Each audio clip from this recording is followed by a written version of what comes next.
जय शिवराय सर्वांना. स्वराज्य सेवा प्रतिष्ठान आणि शिवशंभू विचार मंच द्वारा आयोजित छत्रपती संभाजी महाराज यांच्या बलिदान मासानिमित्त राजा शंभू छत्रपती या पुस्तकाचं वाचन आपण गेल्या 5 दिवसापासून करत आहे. आणि आजच्या आपल्या या वाचनाचं 6वं पुष्प आहे.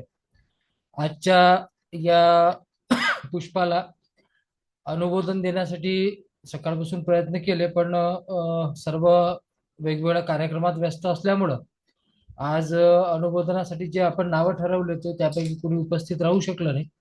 त्यामुळं तुर्तास एक औपचारिक अनुमोदनाचं सुरुवात करून मग आपण वाचनाला सुरुवात करू. तर मी आधीच सांगितल्याप्रमाणे की प्रत्येक जण आपापल्या परीनं छत्रपती संभाजीराजांच्या प्रती आपली श्रद्धा व्यक्त करण्यासाठी बलिदान मास पाळतो. आपल्याला माहित आहे की संपूर्ण भारतभर जिथं जिथं छत्रपती संभाजी महाराज आणि छत्रपती शिवाजी महाराज यांचे अनुयायी आहेत, तिथे प्रत्येक जण आपापल्या परीनं छत्रपती संभाजी महाराजांचा बलिदान मास पाळतो. या बलिदान मासाचा पाळण्याचं औचित्य काय, खरं तर ते समजून घेतलं पाहिजे. कारण आपल्या सर्वांना माहिती आहे की महाराजांनी जे 46 दिवस अनन्वित अत्याचार सहन केले आणि या अनन्वित अत्याचाराच्या माग एक जी भूमिका होती महाराजांची, कारण महाराजांना हे माहिती आहे की आज एक संभाजी इथं कामी आला स्वराज्याच्या, तर त्या येणाऱ्या रक्ताच्या थेंबाथेंबामधून लाखो संभाजी घडतील आणि हे स्वराज्य अबाधित राहील. आणि तसं झालंही. आपल्याला माहिती आहे की महाराज गेले, थोरले महाराज गेले, संभाजीराजे गेले, राजाराम राजे गेले आणि 27 वर्ष कुठलाही राजा सिंहासनावर नसताना फक्त प्रजा लढलेली आहे. आणि जगाच्या इतिहासात हे एकमेव आणि अद्वितीय उदाहरण आहे जिथं कुठला राजा नाही आहे मार्गदर्शन करायसाठी, आणि तरी सुद्धा प्रजा एका माणसाचा विचार घेऊन लढते आहे. 27 वर्ष सलग झुंज देत आहे. आणि ती झुंज एवढ्यावरच थांबली नाही, तर 85% भारतावर मराठा साम्राज्य उभं करून ती थांबलेली आहे. म्हणजे विचार करा की हा त्याग किती मोठा त्याग आहे. आणि हे सगळं ह्या यातना सहन करताना आपल्याला विचार करा, आपल्याला थोडं लागलं जरी तरी आपण 8 दिवस त्या गोष्टीचा बाऊ करतो. आपल्या राजांना 46 दिवस अनन्वित अत्याचार दिले गेले. कधी डोळे फोडले, कधी नख काढले, कधी पूर्ण अंगाची साल अक्षरशः सोलल्या गेली आणि त्याच्यावर मिरचीचं, मसाल्याचं, मिठाचं पाणी अक्षरशः टाकत होते.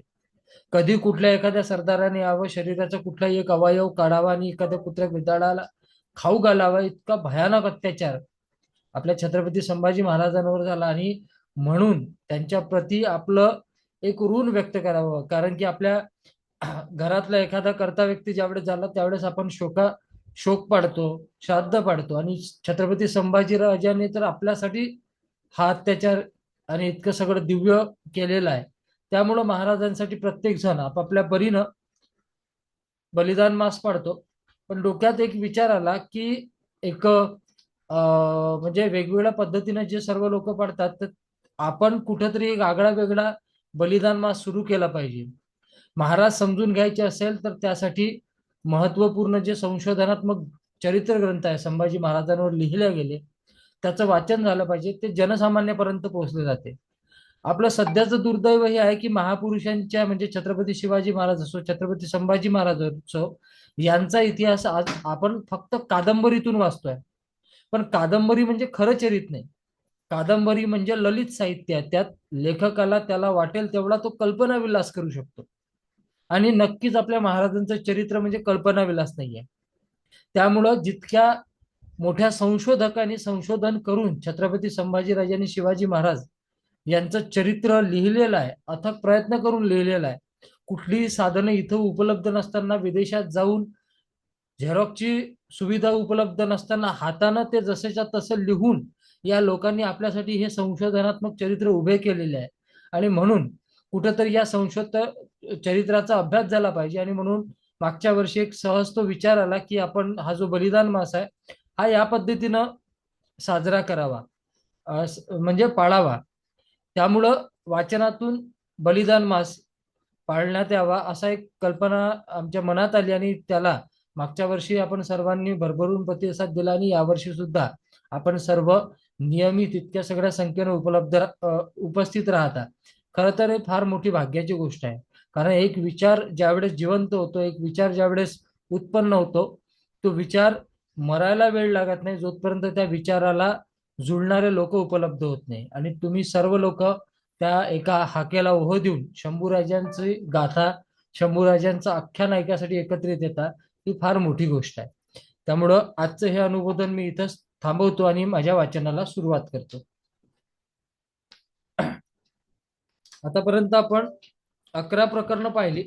मागच्या प्रकरणात आपण रामसेस या किल्ल्यावर झालेला रणसंग्राम आणि 600 मराठ्यांनी हजाराचं सैन्य कसं थोपून काढलं आणि 6 वर्ष झाले आपला रामसेस किल्ला अजिंक्य ठेवला आपल्या मावळ्यांनी, ते कर्तृत्व पाहिलं. पुढचं जे प्रकरण आहे 12वं प्रकरण आहे आणि त्यात लिहिलेलं त्याची जो शीर्षक आहे रहुल्ला खानाची फजिती.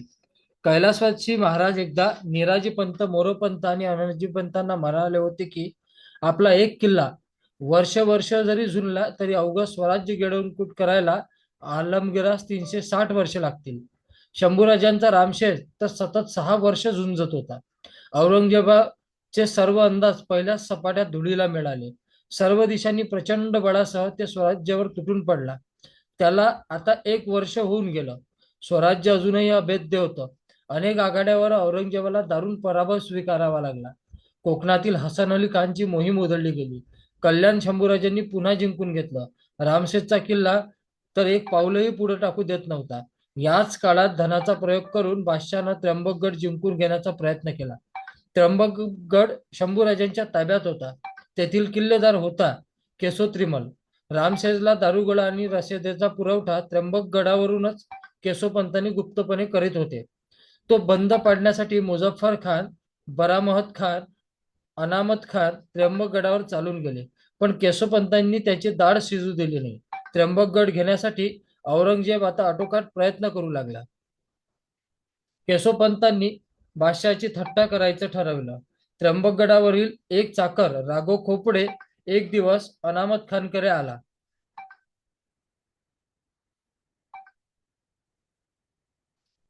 मोगलांची चाकरी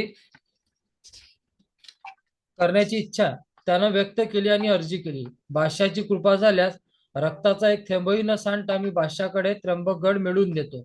औरंगजेब खुश झाला. राघव खोपड्यानं त्यांना ताबडतोब शाही चाकरीत घेतलं. त्याला 700 जात आणि 200 स्वारांचा मान बहाल करून काही रोख पैसेही बक्षीस दिले. हे सर्व पैसे घेऊन राघव खोपडे त्र्यंबकगडावर आला. तिथून त्यानं बादशाहला कळवलं की मी भरपूर प्रयत्न केले, पण केशोत्रीमल फितूर व्हायला तयार नाही. त्यामुळे मी इथून पळून जात आहे. पैसा गेला आणि त्र्यंबकगड मात्र बादशाहची फजिती झालेली पाहून खदखद हसू लागला. मराठी औरंगजेबाची तमानं बाळगता सर्वदूर त्याला सळो की पळो करून सोडत होते. बादशाहच्या डोळ्यासमोर मराठ्यांनी थेट औरंगाबाद सुभ्यात घुसून चौथाई वसूल करायला सुरुवात केली. वऱ्हाडातील मलकापूर, कारंजा, वाशिम, मेहकर, देऊळगाव, जालना या ठिकाणावर हल्ले करून मराठ्यांनी प्रचंड लूट सोबत नेली. औरंगजेबाला या सर्व बातम्यांचा अतिशय संताप येत होता. मराठ्यांना अवल घालण्यासाठी तो सेनापती वारंवार बजावत होता. याच वेळी शहजादा अकबराला पकडण्यासाठी तो उतावळा झाला होता. हसन अली खानची पहिली कोकण मोहीम अयशस्वी ठरली. आता पुन्हा दुसरी कोकण मोहीम काढण्याचं बादशाहनं ठरवलं. या मोहिमेचं नेतृत्व दिलं रणमस्त खानकडे. त्याच्या दिमतीला बहादूर खान, मुकरम खान, सिद्दी याकूत खान, रमी खान, दाऊद खान, रामसिंह राठोड, हरिसिंह राठोड, पद्मसिंह यासारखे खंदे सरदार दिले. रणमस्त खान कल्याणवर चालून आला. त्याचा मुकाबला करण्यासाठी शंभूराजे रायगडावरून जातीनिशी निघाले. त्याच्यासोबत रुपाजी भोसले, केशवपंत, निळोपंत, पेशवे, 10,000 स्वार आणि 12,000 पायदळही निघाले. अकस्मात हल्ले करून मराठ्यांनी रणमस्त खानाला जर्जर करून लागले. त्याच्या रसदीचीही वाटही त्यांनी रोखून धरल्या. रणमस्त खानाची कोंडी होऊ लागली. त्यामुळे त्यानं बहादूर खान, पद्मसिंह, हनीसिंह वगैरे सरदारांना मराठ्यावर चालून जाण्यास सांगितले.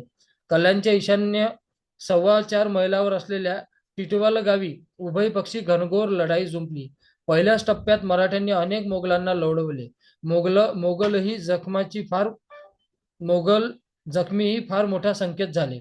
मराठा आघात एवढा तीव्र होता की पद्मसिंहला 35 जखमा होऊन तो ठार झाला.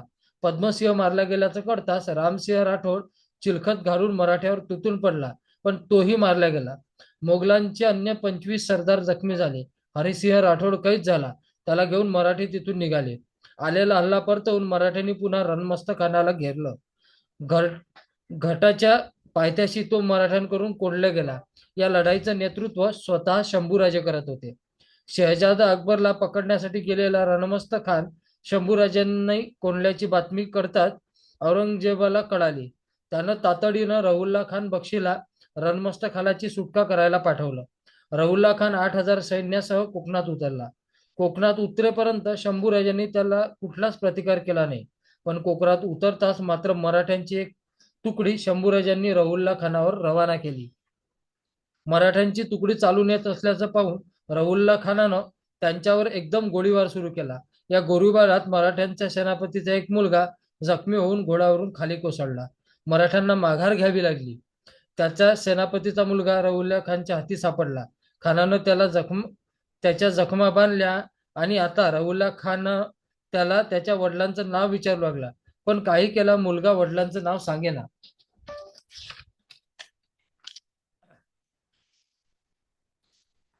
मराठ्यांनी या पोराच्या सुटकेसाठी 2 लाख रुपये खंडणी भरण्याची तयारी दर्शवली. रहुल्ला खानानं त्या नामंजूर केलं. मराठ्यांचा निरोप्या परतला आणि थोड्याच वेळात रहुल्ला खान पाहतो तर 35,000 मराठ्यांनी दोन्ही करून कोडल्याचं आढळून आलं. मराठ्यांनी घाट आणि रस्ते रोखून धरले. रणमस्त घाटाच्या पायथ्याशी रणुल्ला खान कोंडला गेला होता. त्याला परत येता येईना. त्याच्या सुटकेसाठी म्हणून आलेल्या रहुल्ला खानाला आता मराठ्यांनी घाटात कोंडून ठेवलं. मराठ्यांनी त्याची रसदही तोडून टाकली. पोर्तुगीजाकडून थोडीफार रसद रहुल्ला खानाला मिळाली, पण तेवढ्यावर निभेना. अखेर हताश झालेल्या रहुल्ला खानानं बादशाहकडे दूत रवाना केला. आपण कोंडले गेलो असल्यानं ताबडतोब मदत पाठवण्याची विनंती त्याने बादशाहला केली. आधीच पराभवाच्या वार्तेमुळे औरंगजेब चिडून होता.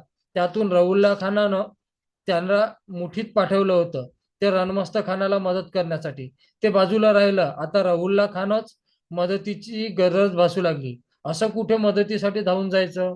औरंगजेबानं रहुल्ला खानाचा मदत पाठवण्याचा अर्ज धुडकावून लावलाच. उलट त्याला निरोप पाठवला की तुमच्याजवळ 8,000 सैन्य असताना आणखी कुमक कशाला पाहिजे? मराठ्यांच्या सेनापतीचा मुलगा तुमच्या ताब्यात आहे. त्याला सोडून देण्याच्या अटीवर तुम्ही सुलभपणे तेथून सुटू शकता. नाईलाज झाला. दाती तृण धरून अखेर रहुल्ला खानानं सपशेल शरणागती पत्करली. सेनापतीचा मुलगा सोडून देण्याच्या अटीवर त्याला मुक्त करण्याचं शंभूराजानं कबूल केलं. निमुकपणे त्या मुलाला मुक्त करून रहुल्ला खानानं आपली सुटका करून घेतली. बिचारा रहुल्ला खान. मुलाच्या सुटकेसाठी मराठे चांगले 2 लाख रुपये खंडणी भरायला तयार झाले होते. ते तर गेलंच, वरून औरंगजेबानंही फटकारलं. खजील झालेला रहुल्ला खान रणमस्त खानाला घेऊन 1883च्या एप्रिल महिन्यात कोकणातून माघार घेऊन निघून गेला. औरंगजेबाचं पाऊल तसूभरही पुढे पडत नव्हतं. शंभूराजे त्याची दिसेल तेथे चौभर दानादान उडवित होते. यावेळी शंभूराजांचं वय होतं फक्त 26 वर्षाचं. पण महान उद्दिष्ट नजरेसमोर ठेवून त्यांनी स्वातंत्र्यासाठी संघर्ष सुरू केला होता. शंभूराजांनी मिर्झाराजे जयसिंग याचा पुत्र रामसिंग याला पाठवलेल्या संस्कृत भाषेतील एक पत्र जयपूर दप्तरात उपलब्ध आहे. या पत्रावरून शंभूराजांचा औरंगजेबाशी सुरू असलेल्या संघर्षामागील दृष्टिकोन, त्यांची जिद्द, त्यांचा आत्मविश्वास, त्यांचा धर्माभिमान व त्यांचा राष्ट्राभिमान हे सारं स्पष्टपणे प्रतिबिंबित होते. त्या दृष्टीनं हे पत्र अतिशय महत्वाचं आहे. त्याची मराठी तर्जुमा असा. रीतसर मयन्य नंतर शंभूराजे या पत्रात लिहितात, तुमचे पत्र मिळाले. मी बादशाहचा विरोध करू नये आणि त्यांचे सार्वभौमत्व मान्य करावे असे तुम्ही पत्रात सुचविले. तुमचा मुलगा कृष्णसिंह याने सुलतान अकबराबरोबर कारस्थान केले म्हणून त्याचा कसा सर्वनाश झाला हे तुम्ही जाणताच. राजकीय परिस्थितीचा पूर्ण विचार केल्यावर तुम्ही पुन्हा लिहिले की तुम्ही आपल्या राज्यात सुलतान अकबर याला आश्रय दिला. ही गोष्ट फार चांगली नाही. तुम्ही जे काही धोरण अंमलात आणीत आहात ते मला मान्य आहे, पण आपण सगळे हिंदू आहोत म्हणून या परिस्थितीत जे काही करणे योग्य आहे ते तुम्हास वाटेल ते करण्यास मी तयार आहे. जर तुमचा उद्देश असेल तर या कामात तुम्हीच पुढाकार घेतला पाहिजे. त्या यवनधमाला औरंगजेबाला सांप्रत असे वाटू लागले आहे की आम्ही हिंदू म्हणजे सत्वशून्य झालेलो आहोत. आम्हाला धर्माचा काही अभिमान राहिलेला नाही. बादशाची ही वागणूक यापुढे आम्हाला सहन होणे शक्य नाही. आम्ही क्षत्रिय आहोत. आमच्या क्षात्र धर्माला कमीपणा आणणारी कुठलीही गोष्ट आम्ही मान्य करणार नाही. वेद, श्रुती, स्मृती इत्यादींनी धर्म आणि जाती यांच्यामधील कर्तव्य नेमून दिलेली आहेत. त्याची पायमल्ली झालेली आम्हाला सहन होणार नाही. राजे म्हणून आमच्या प्रजापालनाचा धर्म आम्ही टाकू शकत नाही. या दृष्ट यवनाशी युद्ध करण्यात आम्ही आमची संपत्ती, आमचा देश, आमचे दुर्ग, सारांश सर्व काही पणास लावण्यास तयार आहोत. या दृढ उद्देशाने गेली काही वर्ष अकबर आणि दुर्गादास यांना आमच्या देशात आश्रय दिलेला आहे. आम्ही यवनाधिपतीच्या अनेक सेनानायकाचा वध केला. प्रत्येकांना कारागृहात टाकले. काहींना खंडने घेऊन तर काहींना दयाबुद्धीने सोडून दिले. काहींची लाज भरून आपली सुटका करून घेतली. अशा रीतीने बादशाहचे सेनानायक कुचकामाचे ठरले. आता अशी वेळ आली आहे की त्या औरंगजेबाला पकडून कारागृहात घालणे शक्य होईल. मग आपल्या देवतांची पुन्हा स्थापना करून धर्मकार्य निर्विघ्न पार पडतील अशी व्यवस्था करता येईल. हे सगळे लवकरच करण्याचे आम्ही ठरवले आहे. याची आणखी खात्री बाळगावी.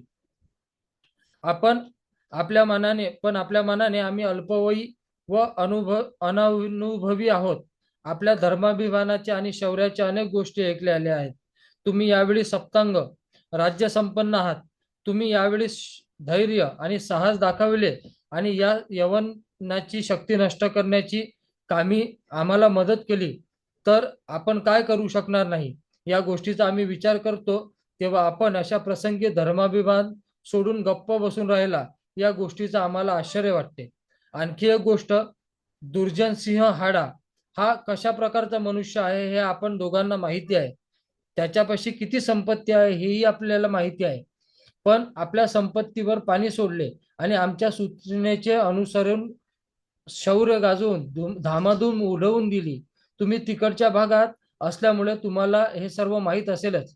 इकडे आम्ही अकबर आणि दुर्गादास यांना गुजरातेत पाठवण्याचा विचार करीत आहोत.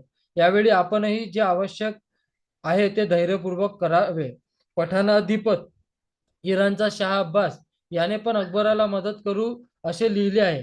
पण आपण या बाबतीत यवनांची मदत घ्यावी आणि यशाचे श्रेय त्यांना मिळून द्यावे हे मला अनुचित वाटते. आपले पिते जयसिंग यांनी यवनाधमाला दिल्लीश्वर करून त्याचे श्रेय संपादलेच ना.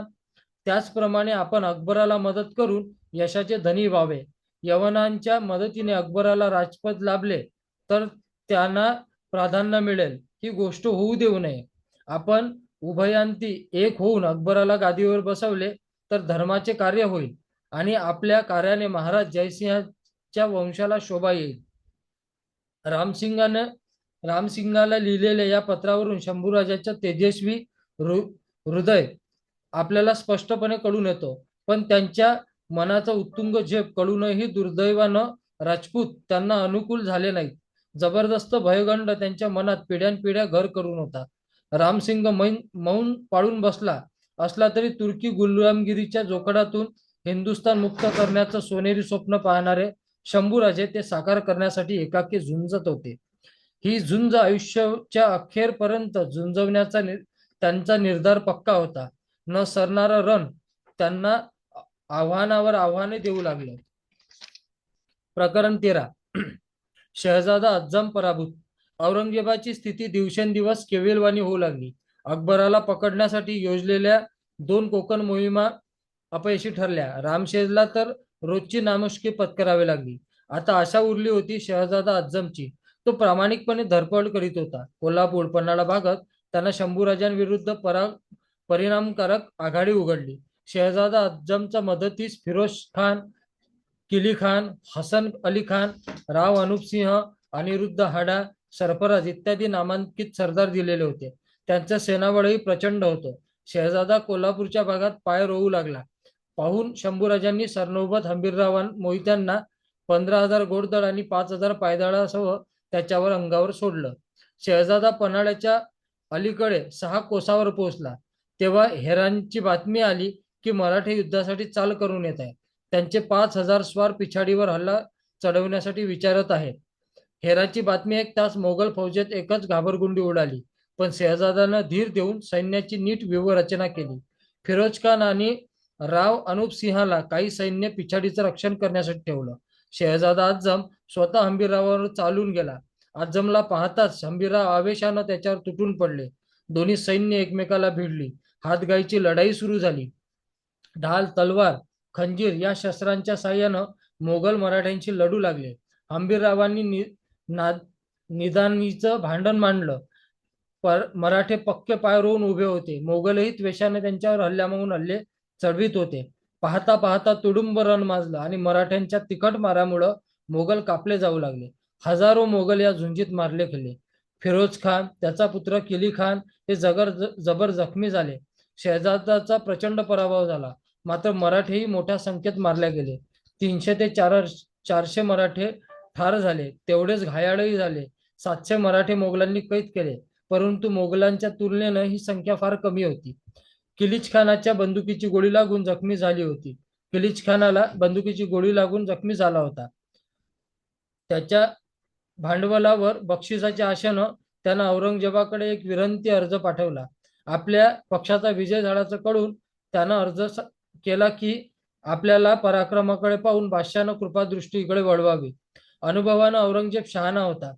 एकीव वृत्तावर तो आताश विश्वास ठेवत नसे. त्यातून कोणी फुशारकी मारणारं वृत्त त्याला कळवलं की तो अधिक साशंक होईल. मोगल मराठ्यांना मारू शकतात यावर त्याचा विश्वासच उडत नव्हता. यावेळीही त्यानं किलीच खानाच्या कथित विजयाची कसून चौकशी केली आणि त्याचा विनंती अर्ज धुडकावून लावला. त्यानं किलीच खानाला लिहिलं की तू यशस्वी झाला म्हणतोयस, तर आपलं इतकं सैन्य रणांगणावर कसं मारलं गेलं आणि तू एकटाच आझमकडे का म्हणून परतलास. किलीच खानानं बादशाहचं समाधान करू शकला नाही. हंबीररावांनी शहजाद्याचा पराभव केला असला तरी आपलेच बरेच लोक युद्धात कामी आल्याचं शल्य त्यांना डाचत होतं. म्हणून त्यांनी एक तुकडी आझमच्या तळावर हल्ला करण्यासाठी रवाना केली. यावेळी आझम तळावर नव्हता. मराठी आकस्मिक दडू मारून तळाजवळ पोहोचले. हेरांनी तळावर मराठी येत असल्याची बातमी कळवली. तळावर एकच हल्ला कल्लोळ उडाला. तळावरील जनानखाना, बुगणे, नोकर चाकर यांची विलक्षण घाबरगुंडी उडाली. तळाच्या रक्षणासाठी आझमनं राव अनिरुद्ध सिंह हाडा याच्या नेतृत्वाखाली सैन्य ठेवलेलं होतं. हे सैनिकही मराठी येत असल्याचं वृत्त करताच थरकापू लागले. शहजादा आझमची बेगम जहाब जेब बानो उर्फ जानी बेगम ही मात्र धीराची बाई होती. दारा शुकोची मुलगी, अत्यंत हिम्मत बहादर. तळावर सर्वदूर धावपळ उडवली असताना दाराची ही शूर मुलगी हत्तीवर सवार झाली आणि तळापासून 2 मैल पुढे चालून आली. अनिरुद्ध सिंह आणि अन्य अधिकारी यांनी बेगमेनं तळ सोडून पुढे जाऊ नये म्हणून तिचं मन वळवण्याचा खूप प्रयत्न केला. पण जानी बेगमचा निर्धार पक्का होता. ती म्हणाली, प्रसंग बाका आहे, आता बोलणं बंद करून तयारीला लागा. अनिरुद्ध सिंहाला जवळ बोलवून ती म्हणाली, आम्हा चगताईची अब्रू म्हणजे राजपुतांची अब्रू आहे. मी तुला आपला पुत्र समजते. जानी बेगम हिंमत बांधत असली तरी राजपुताचं धैर्य फार खच्ची झालेलं होतं. मराठ्यांची टक्कर घेण्याची त्यांची हिंमत होईना. जानी बेगमच्या हे लक्षात आलं. आपल्या सैनिकांचं मनोधैर्य उंचवण्यासाठी तिनं स्वतःच्या हाताने कित्येक सैनिकाला भाला वाटला आणि म्हणाली, आपलं सैन्य लहान आहे. अल्लानं आपल्याला जय मिळवून दिला तर चांगलंच आहे, पण दुर्दैवाने तसं झालं नाहीच तर तुम्ही याबद्दल निश्चिंत असा. मी आपलं काम खंजीरानं आत्महत्या करून उरकून टाकेल. कसं बसं सैन्य युद्धासाठी सिद्ध झालं. तेवढ्यात मराठी हल्ला आलाच. हर हर महादेव गरजत मराठ्यांनी धडक मारली आणि कापाकापी सुरू झाली. मराठ्यांच्या आवशपूर्ण हल्ल्यापुढं जानी बेगमचं धास्तावलेलं सैन्य टिकेना. ते मोठ्या प्रमाणात मारलं जाऊ लागलं. युद्ध सुरू असताना जानी बेगम आपल्या सरदारांना उत्तेजन देण्यासाठी स्वहस्ते विडे तयार करून पाठवत होती. पण त्याचा फारसा उपयोग झाला नाही. जानी बेगमचे 900 राजपूत कापले गेले. खासा अनिरुद्ध सिंह हाडा जखमी झाला. मराठेही थोडे फार पडले. आकस्मिक छाप्यात साधायचं ते उद्दिष्ट साधून मराठे आले तसे परत निघून गेले. जानी बेगमला मात्र त्यांनी हात लावला नाही. मराठे निघून जातात जानी बेगमने अनिरुद्ध सिंहाच्या जखमा बांधविल्या. त्याला जवळ बोलवून त्याचं समाधान केलं.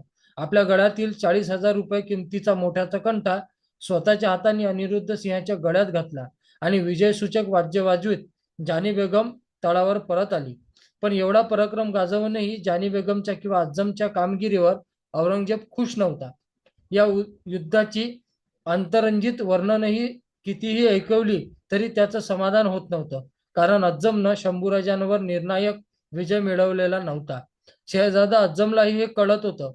त्यानं पुन्हा पक्का निर्धार करून फेब्रुवारीच्या महिन्यात कोल्हापूर भागावर हल्ला चढवला. सरलोबत हंबीररावही सिद्ध होते. ते शहजादाच्या समोर आले.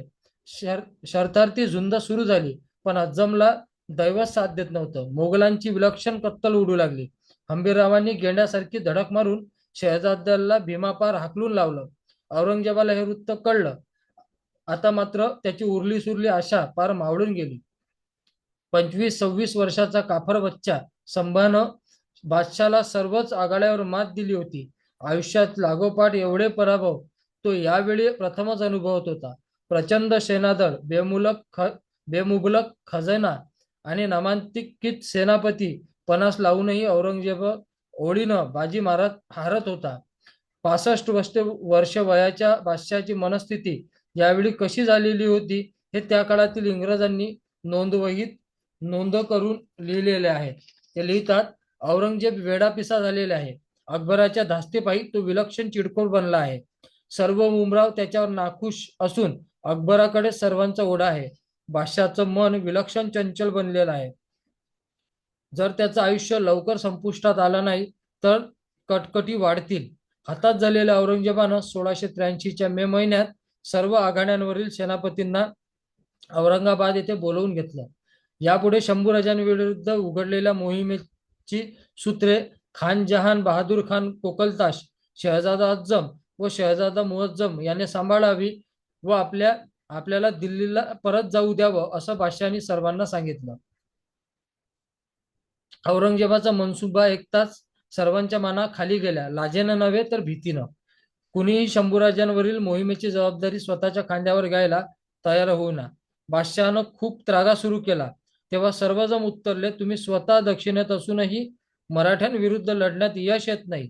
तुम्ही गेल्यावर आमचे कसे होणार? औरंगजेबाला यशही मिळेना आणि दिल्लीतलाही परत जाता येईना.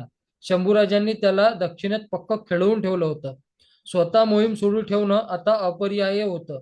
चिडलेल्या बादशाहानं पुन्हा सर्वांना त्यांच्या आघाड्यावर रवाना केलं. सर्वांनी सुटकेचा श्वास घेतला, पण लवकरच औरंगजेबाची चटक्यानी ते हैराण होऊ लागलं. मुळातच औरंगजेबात संशयी वृत्तीचा. आता तर त्याचं मन पाऱ्यासारखं स्थिर झालेलं होतं. संशय वृत्ती तापदायक ठरू लागली. शहजादा अज्जम जीवापाड परिश्रम करून कोल्हापूरच्या भागात हंबीररावांना तोंड देत होता. दुर्दैवानं त्याला यश येत नव्हतं. हा भाग वेगळा, पण त्याचे प्रयत्न निश्चित प्रामाणिक होते. औरंगजेबाला मात्र आता शहजाद्याचा संशय येऊ लागला आणि तो दिलेर खान विजापूरकरांना फितूर झाला आहे असला पाहिजे अशी त्याची खात्री पटली. नुकताच शहजादा औरंगाबादला येऊन गेला होता. तो आपल्या आघाडीवर जाऊन जेमतेम महिना झाला असेल. तोच बादशाहानं त्याला आणि दिलेर खानाला तातडीनं औरंगाबादला दाखल होण्याचा हुकूम सोडला. अज्जम आणि दिलेर खान त्याप्रमाणे औरंगाबादला आले. दिलेर खानाला ताबडतोब कैद करण्यात आलं. शहजाद्यांचेही सर्व अधिकार काढून घेण्यात आले. त्याच्या छावणीसमोर चौक्या बसवल्या गेल्या. अज्जम बापाच्या या वागणुकीमुळे भयंकर संतापून गेला. एवढ्या कष्टांना मराठ्यांना तोंड देऊनही अखेरी हेच फल काय ममतपाला असं विचारण्याची पाळी त्याची आली. चिडलेल्या शहजाद्याने सर्व अधिकाराचा त्याग करून स्वतःला छावणीत कोंडून घेतलं. पण अज्जमच्या त्यागानं औरंगजेबाची स्थिती आणखी कठीण झाली. बाप लेकाच्या भांडणाची वार्ता सर्वदूर पसरली. जो तो आपल्या भविष्याचा विवंचनेत पडून सांभाळून राहू लागला. स्वाभाविकच युद्ध आघाडीवर शिथिलता येऊ लागली. नाईलाजास्तव नाक मुठीत धरून औरंगजेबाला अज्जमची मनधरणी करणं भाग पडलं. बादशाहानं स्वतः त्याची भेट घेऊन त्याची समजूत घातली.